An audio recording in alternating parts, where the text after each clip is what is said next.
तो हेलो प्यारे स्टूडेंट्स, कैसे हैं आप लोग। उम्मीद है आप लोग मजे में होंगे, मस्त होंगे। मैं पांडव सर हर दिन की तरह आज भी आप लोगों के चैनल पर स्वागत करता हूं। आज की इस वीडियो में हम लोग पढ़ने वाले हैं बिहार बोर्ड की क्लास 9 का मैथमेटिक्स में छठा चैप्टर, जिसका नाम है रेखाएं एवं कोण।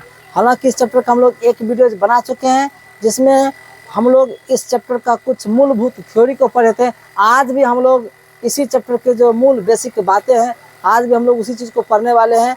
फिर इसको पढ़ने के बाद हम लोग एक्सरसाइज पे भी पहुंचेंगे। तो आप लोग इस क्लास में बने रहें। साथ ही साथ आप लोगों को एक छोटी सी जानकारी देना चाहूँगा। आप जो कुछ भी इस वीडियो में देखते हैं और आप चाहते हैं कि इसका पीडीएफ नोट्स आपको मिले, इसका पीडीएफ नोट्स हमारे टेलीग्राम चैनल पर अवेलेबल है। आप चाहो तो इस वीडियो के डिस्क्रिप्शन में जाकर टेलीग्राम लिंक से डायरेक्ट ज्वाइन हो सकते हैं और पीडीएफ का लाभ ले सकते हैं। तो चलिए अब ज़्यादा बात नहीं करते हुए आज का क्लास स्टार्ट करते हैं। टॉपिक्स आपके सामने किरण, इंग्लिश में बात करें तो रे। ये किरण क्या होता है, आपको पहले भी हम पिछले चैप्टर यानी 5वां चैप्टर जब पढ़ा रहे थे 9th क्लास के, उस समय इस चीज़ के बारे में हम जिक्र किए थे। आज भी आपके सामने जिक्र कर रहा हूँ। ये देखिए किरण क्या होता है। देखिए कहीं पे एक बिंदु है, ठीक है, एक तरफ ऐसे आप बढ़ाइएगा तो इसी को हम लोग क्या कहते हैं, किरण कहते हैं। क्या हो गया आपकी किरण। यानी कि किरण की एक और परिभाषा है, रेखा का वह भाग, रेखा का वह भाग जिसमें एक अंत बिंदु होता है, उसे हम लोग क्या कहते हैं, किरण कहते हैं। माने रेखा का एक टुकड़ा होता है जिसमें कि एक क्या होता है, अंत बिंदु। ये वाला जो है ये क्या आपका है, ये अंत बिंदु है। ये क्या है, समझे मेरी बात, ये आपका क्या है, अंत बिंदु है। और यहाँ से यहाँ तक माने किरण को आप एक ही तरफ बढ़ा सकते हैं, जिधर तीर चिन्ह लगा हुआ है आप उधर ही उसको बढ़ा सकते हैं। अंत बिंदु का मतलब क्या, वहाँ समाप्त है, वहाँ से आप आगे बढ़ा नहीं सकते। तो सिंपल सी परिभाषा है, रेखा का वह भाग जिसमें एक अंत बिंदु हो उसे किरण कहते हैं। और किरण के लिए सिंबल आपको दे दिए, समझ लीजिए यही क्या आपका किरण है। दूसरा टॉपिक्स है रेखाखंड, इंग्लिश में बोले तो लाइन सेगमेंट। रेखा का वह भाग जिसमें दो अंत बिंदु होते हैं उसे रेखाखंड कहते हैं। मतलब यहाँ से देख लीजिए, यहाँ ये भी क्या है, अंत बिंदु है, ये भी क्या है, अंत बिंदु है। और ये भी क्या है आपका, अंत बिंदु है। तो स्वाभाविक है कि यहाँ पर दो अंत बिंदु होगी। इसका नाम आप ए रख दो, इसका नाम क्या रख दो, बी रख दो। तो यहाँ पर ए और बी दो क्या हो गया, अंत बिंदु। अंत बिंदु का मतलब फिक्स है, अब इसको हम बढ़ा नहीं सकते हैं। जब बढ़ा नहीं सकते हैं तो ये फिक्स हो जाता है, उसी को हम लोग क्या कहते हैं, रेखाखंड कहते हैं। रेखाखंड कहते हैं रेखा का टुकड़ा जिसमें दो अंत बिंदु हो उसे रेखाखंड कहते हैं। चाहे तो आप इसका स्क्रीनशॉट ले सकते हैं। चलिए, तो आपका टॉपिक्स है समांतर रेखाएं। इंग्लिश में बोले तो इसको कहते हैं हम लोग पैरेलल लाइन। ये समांतर रेखाएं क्या होती है, ध्यान से सुनिएगा। पैरेलल लाइंस क्या होते हैं, दो या दो से अधिक, दो भी हो सकता है या दो से अधिक, दो या दो से अधिक रेखाओं को, यहाँ पे अलग होना चाहिए था, को समांतर रेखा कहते हैं। यदि उनके बीच की दूरी हमेशा क्या रहे, नियत रहे, नियत रहती है। नियत माने बराबर रहती, क्या रहती है, बराबर रहती है। जैसे मान लीजिए ये एक रेखा है, एक मिनट, ये तो हाथ से बड़ा टेढ़ा हो जाती है। ये क्या है, रेखा है। ये क्या है, रेखा है। इसका नाम कुछ और रख दीजिए, एल रखो, इसका नाम क्या रख दो, एम रख दो, कुछ भी। ये जो आप दो रेखा देख रहे हो, एल रेखा एक एम रेखा, ये दोनों के बीच की दूरी यहाँ भी मापो, यहाँ भी मापो, यहाँ भी मापो। दोनों रेखा के बीच की दूरी अगर हर जगह क्या रहे, समान रहे, बराबर रहे, उसी को नियत कहते हैं। नियत रहे तब उसको हम लोग क्या कहते हैं, समांतर रेखा। समांतर का मतलब ये नहीं कि दोनों ए से बराबर है, इधर से बराबर हो या ना हो उससे कोई मतलब नहीं है। जैसे मान लीजिए ये देखिए साइज में छोटी बड़ी है, तो ये थोड़ा सा छोटी बड़ी है, इसका मतलब ये नहीं कि ये मतलब ये छोटी बड़ी करो इसको समांतर लिखेंगे। ऐसा रहेगा तो समांतर नहीं है, ऐसा रहेगा तो समांतर नहीं है। जब ऐसा रहे और दोनों के बीच की दूरी आप यहाँ मापो, यहाँ मापो, कहीं भी मापोगे, उसके बीच की दूरी हमेशा क्या आनी चाहिए, समान आनी चाहिए। तो समझ लो क्या है, समांतर रेखा। यहाँ तक आप उससे भी नहीं समझे, जैसे कॉपी है, कॉपी पे देख सकते हैं आप लोग। अब ये कॉपी पर ऐसे खींच देते हैं, अभी समांतर नहीं, अब ऐसे रहेंगे। जबकि ये कॉपी से क्या छोटी है। ये छोटी से मतलब नहीं है, ये जो कॉपी और कलम के बीच की दूरी कहीं भी मापिएगा तो हमेशा कैसा आना चाहिए, समान आना चाहिए। तब इस कॉपी और इस कलम को क्या कहेंगे कि एक दूसरे के क्या है, समांतर है। अब बात बढ़िया समझ में आ गई। चलिए फिर समझाते हैं कि दो या दो से अधिक, अधिक हो सकता है। दो, मान लीजिए आप एक और खींच दीजिए यहाँ पर, 4 को 5 को 50 को 1000 को, दो या दो से अधिक रेखाओं को समांतर रेखा तब कह सकते हैं जब उसके बीच की दूरी हमेशा क्या होती है, नियत रहती है, बराबर रहती है। बात समझ में आ गई। अब आगे बढ़ते हैं।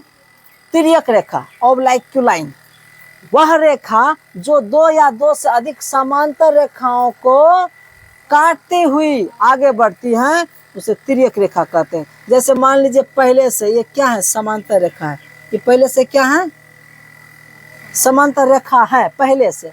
अब इसके बीच बीच एक और रेखा कोई गुजर गई, इसका नाम क्या है, पी क्यू है। नहीं समझे मेरी बात, इसका नाम आप ए बी रख दो, इसका नाम क्या रख दो, सी डी रख दो, ठीक है।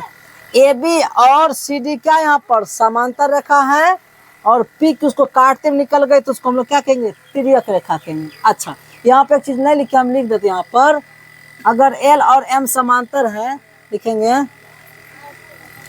थोड़ा सा लिख के समझाते हैं, इसको डिलीट कर देते हैं। अब डिलीट करने का वजह बताते हैं, इसको थोड़ा सा इधर बता देते हैं आपको।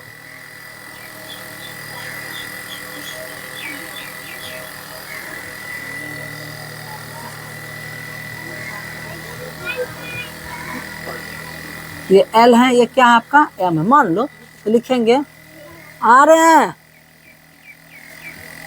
समांतर, समांतर को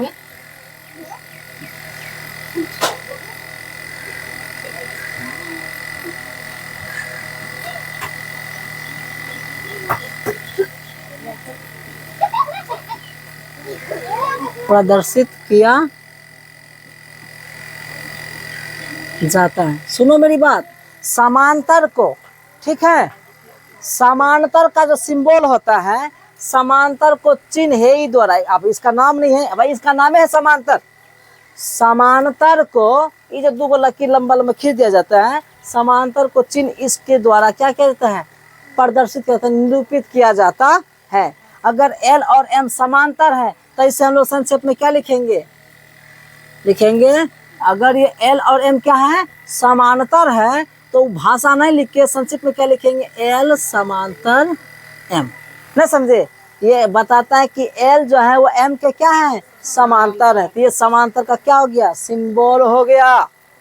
अब यहाँ पे तिर्यक रेखा, तो लिखेंगे यहाँ, यहाँ पी क्यू क्या है, तिर्यक रेखा है। नहीं समझे मेरी बात। अरे भाई ए बी और बी सी डी क्या मान लो समांतर रेखा है, और उसको काटते कोई रेखा आगे बढ़ जाती है, तिरछी कोई रेखा काट देती है, तब उस रेखा को हम लोग क्या कहते हैं, तिर्यक रेखा कहते हैं। यहाँ तक बात समझ में आ गई, इसका स्क्रीनशॉट ले लीजिए। अब आपका अगला टॉपिक है क्षैतिज रेखा। अगर इंग्लिश से बोले तो कहते हम लोग हॉरिजॉन्टल लाइन। ये क्या होता है समझो बढ़िया से, पृथ्वी या तल के समांतर या पृथ्वी तल के समांतर खींची गई रेखा को क्षैतिज रेखा कहते हैं। मतलब ये जैसे अभी जहाँ पर आप खड़े हो, धरती है, इस धरती के समांतर आप कोई भी एक रेखा खींचते हैं, उसी को हम लोग क्या कहते हैं, क्षैतिज रेखा। यानी एक कल्पना करो तो ऐसी रेखा होनी चाहिए, यहाँ देखो, हाथ को देखो ऐसे, इस मैं तो समझो लेटा हुआ रेखा, लेटा हुआ रेखा क्या कहलाएगी, क्षैतिज रेखा कहलाएगी। अब लेटा हुआ का मतलब तो कहाँ पर लोग लेटेगा जी, खड़ा खड़ा तो कोई लेटता नहीं है, ऐसे ही लेटेगा। तो जो धरती के क्या हो, समांतर हो, धरती तल के समांतर खींच गई रेखा को हम लोग क्षैतिज रेखा कहते हैं। इसका अगर उदाहरण देखना चाहते हो ऐसा होगा, देखो इस टाइप की, इस तरह की रेखा को हम लोग क्या कहते हैं, क्षैतिज रेखा कहते हैं। ये क्या है, धरती के समांतर है, ठीक है। अब है उदग्र रेखा या ऊर्ध्वाधर रेखा। अगर इंग्लिश में बढ़ती सी कहते हैं लोग वर्टिकल लाइन, वर्टिकल लाइन। अब इस चीज को समझो, पृथ्वी के लंबवत मतलब खड़ा, पृथ्वी के लंबवत खींची गई रेखा को उदग्र रेखा कहते हैं, या पृथ्वी के लंबवत खींची गई रेखा ही उदग्र रेखा कहलाती है। मतलब ये कि अगर मान लो पृथ्वी ऐसे, ठीक है, और इस पर कोई खड़ी रेखा इस टाइप से, तो इसी को हम लोग क्या कहते हैं? उदग्र। इसी को हम लोग क्या कहते हैं? उदग्र रेखा कहते हैं। बात समझ में आ गई है? उदग्र रेखा को या ऊर्ध्वाधर रेखा को, या इंग्लिश में बोले तो वर्टिकल लाइन बोलो। यहाँ तक बात समझ में आ गई? तो भाई इसका भी आप स्क्रीनशॉट ले लें। अब आपका अगला टॉपिक है प्रतिच्छेदी रेखा। कौन रेखा? प्रतिच्छेदी रेखा। इंग्लिश में बोले तो इंटरसेक्टिंग लाइन। जब दो भिन्न रेखाओं के उभयनिष्ठ बिंदु एक ही हो, जब दो भिन्न भिन्न रेखाएं के लेकिन उभयनिष्ठ बिंदु क्या हो? एक ही हो, उसे प्रतिच्छेदी रेखा कहते हैं। तथा उभयनिष्ठ बिंदु को हम लोग प्रतिच्छेदी बिंदु भी कहते हैं या प्रतिच्छेद बिंदु कहते हैं, अर्थात क्या कहते हैं? इंटरसेक्टिंग पॉइंट कहते हैं। मतलब ये कि इधर से एक रेखा है, टेढ़ी हो जाती है, इधर से इस तरह से क्या है? रेखा है, इधर से एक क्या है? रेखा है। दोनों का, लेकिन जो उभयनिष्ठ बिंदु कोई क्या है? वो एक गो है। मान लीजिए ये क्या है? ए और बी था, तो ए भी एक रेखा हो गई। ये क्या था आपका? सी और इसका नाम था डी। तो ए बी और सी डी दो अलग अलग रेखाएं, दो अलग अलग रेखाएं हैं, लेकिन दोनों का जो बिंदु है वो क्या है? ओ है। तो दोनों का ओ है, तो जो दोनों के लिए काम करे, दोनों के लिए या दो से अधिक रेखाओं के लिए काम करे, उसको कहते हैं हम लोग उभयनिष्ठ बिंदु। जो सबके लिए काम करे उसको हम लोग क्या कहते हैं? उभयनिष्ठ बिंदु। ये जो बिंदु है ओ, ये ए बी का भी बिंदु है, ये जो ओ है वो सी डी का भी बिंदु है। तो इस तरह के रेखाओं को हम लोग क्या कहते हैं? प्रतिच्छेदी रेखाएं कहते हैं, क्योंकि एक दूसरे को काटता है और काटने के बाद दोनों का क्या है? उभयनिष्ठ बिंदु एक ही है। क्या समझे मेरी बात? जब दो रेखाएं, दो भिन्न रेखाओं के उभयनिष्ठ बिंदु एक ही हो, तो उसे हम लोग प्रतिच्छेदी रेखा कहते हैं। और वो जो उभयनिष्ठ बिंदु था, उस उभयनिष्ठ बिंदु को हम लोग क्या करते हैं? प्रतिच्छेद बिंदु भी कहते हैं। यहाँ तक आप लोगों को बात समझ में आ गई होगी। अरे भाई साहब, ये जो कटा है ना यहाँ पर, ये वाला, इसी को हम लोग क्या कहते हैं? प्रतिच्छेद बिंदु भी कह सकते हैं। बात समझ में आई? चल, प्रतिच्छेदी बिंदु। चलिए दूसरा है संगामी रेखाएं क्या होती हैं? ये संगामी रेखाएं क्या होती हैं? तीन या तीन से अधिक रेखाओं को, ध्यान सुनिएगा, तीन या तीन से अधिक रेखाओं को संगामी रेखाएं कहते हैं। तीन, दो नहीं, तीन या तीन से जितने अधिक हो जाए, लेकिन कम से कम कितना होना चाहिए? तीन। तीन या तीन से अधिक रेखाओं को संगामी रेखाएं कहते हैं यदि सभी रेखाएं एक ही बिंदु पर हो। नहीं समझ मेरी बात? जैसे एक बिंदु है यहाँ पर, इस पर से मैंने एक रेखा ऐसे गुजार दिया, एक रेखा ऐसे गुजार दिया, ये तो हो गया प्रतिच्छेदी रेखा हो गया जी। लेकिन तीन को जैसे हो जाएगा, एक इधर से हो जाएगा, एक इधर से हो जाएगा। सिर्फ यही नहीं, और भी कई बिंदु आते रहे, कई रेखाएं खींचते, माने एक ही बिंदु जब आप तीन या तीन से अधिक रेखाएं खींचते हैं ना, तब इस तरह की रेखाएं को हम लोग क्या कहते हैं? संगामी रेखाएं कहते हैं। नहीं समझे मेरी बात? जब एक को बिंदु है ओ, और उस बिंदु से हमने एक नहीं, दो नहीं, तीन नहीं, कई रेखाएं आप खींच सकते हैं, तब उन सभी रेखाओं को हम लोग कौन रेखाएं कहते हैं? संगामी रेखाएं कहते हैं। यहाँ तक बात समझ में आ गई? चाहे आप इसका स्क्रीनशॉट ले सकते हैं। कोण, अब क्या है आपका? कोण। इंग्लिश में बोले तो एंगल। ये क्या होता है सर जी? किसी बिंदु पर, किसी बिंदु पर दो सरल रेखाओं के मिलने से जो झुकाव पैदा होता है उसे कोण कहा जाता है। अथवा ये नहीं समझो, दोस्तों, किसी बिंदु पर दो किरणों के बीच के झुकाव को हम लोग क्या कहते हैं? कोण कहते हैं। मतलब ये कि एक यहाँ पर बिंदु है, क्या है? बिंदु है, इस पर एक किरण इधर गए, एक किरण इधर गए।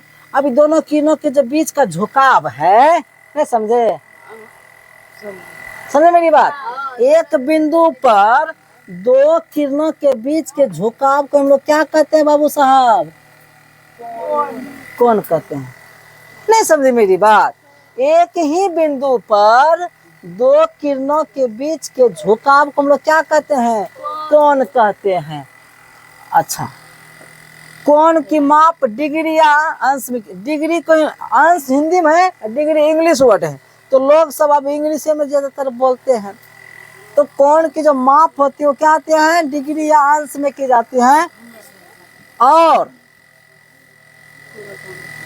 डिग्री का जो संकेत होता है या डिग्री का चिन्ह जो होता है, चिन्ह जानते हो कैसा होता है, वो होता है ऐसे छोटा सा बिन, छोटा सा शून्य टाइप का होता है, ठीक है।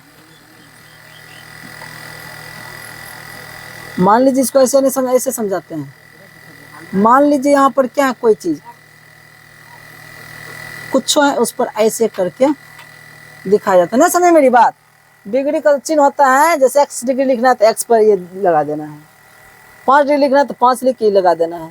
तो ये डिग्री का क्या है, सिंबल है, समझे मेरी बात। आप ऐसे नहीं समझते तो रहने दो भाई, डिग्री कैसे ही समझो डायरेक्ट। ये क्या है, किसका सिंबल है, डिग्री का सिंबल है।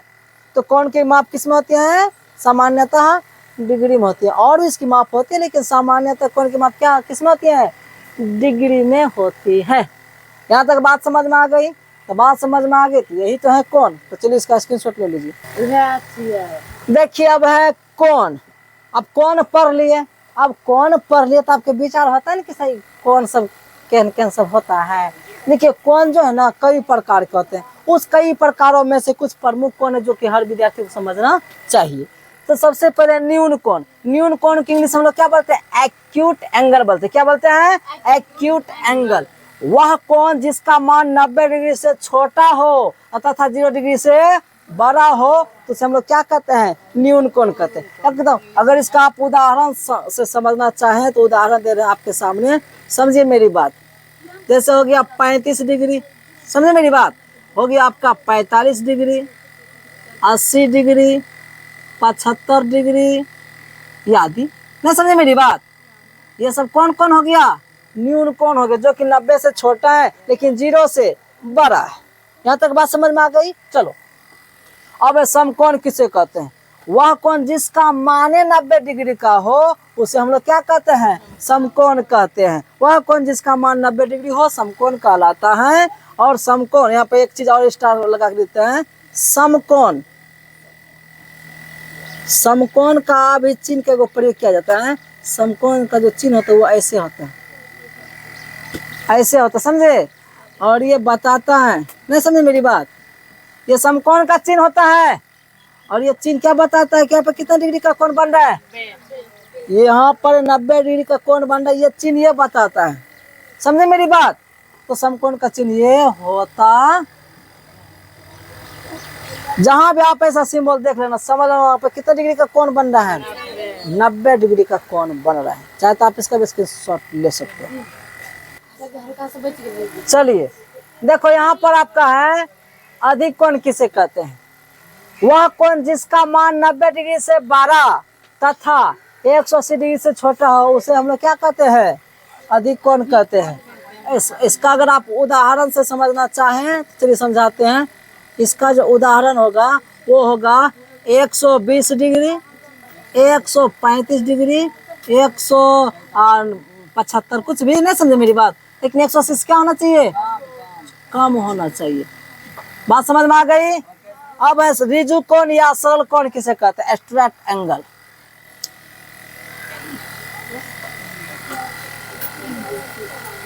वह कोण